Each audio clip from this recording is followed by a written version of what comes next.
Тиранската платформа проширена и надградена е повторна намаса, ако Заев сака да ги придобие гласовите на албанските партии. Дел од албанскиот политички блок, како Бесана Касами, отворено кажаа дека сакаат да бидат впишани во уставот како државотворен народ. А ако се суди според изјавата на националниот координатор за НАТО, за тоа дека Тиранската платформа, од која произлезе законот за двојазичност, не била најдраматичната состојба во моментите кога се буткал режимот, дали сега треба да се заклучи оти во оваа состојба на немање излез за да се иструка преспанскиот договор, не е најважно што ќе треба да се протнат тиранските барања на албанските партии. После шарена револуција, после отпор против режимот во кој цел народ се уклучи на улица, марширавме 3 години. Дали беше најбитно во политичката агенда да биде Тиранската платформа?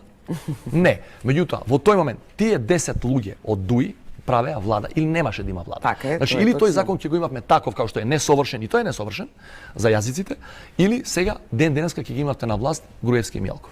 Дали премиерот е подготвен заради обезбедување на двотретинско мнозинство, да ги минува условите во и надвор од Тиранската платформа, за да настапи во предизборна коалиција?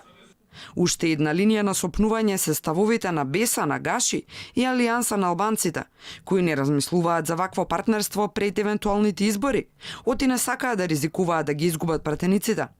Дополнително, Села не се гледа рамо до рамо со Ахмети, а последниот се изјасни дека за него избори не се приоритет. Сега нема ништо конкретно во оваа насока и моментално владиното мнозинство е сконцентрирано во собранието и изнаоѓање начини како тоа да помине. Не би сакале да градиме ставови врз на хипотетички прашања, доколку во иднина има такво нешто конкретно, органите на партијата нормално дека ќе донесат одлука.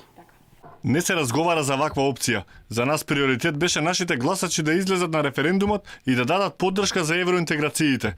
Ставовите на Алијанса се различни од оние на власта во повеќе прашања, па невозможна е коалиција со партиите кои се дел од власта. Целта на СДСМ е обезбедување на број на гласови како референдумските, кои за нив се победа.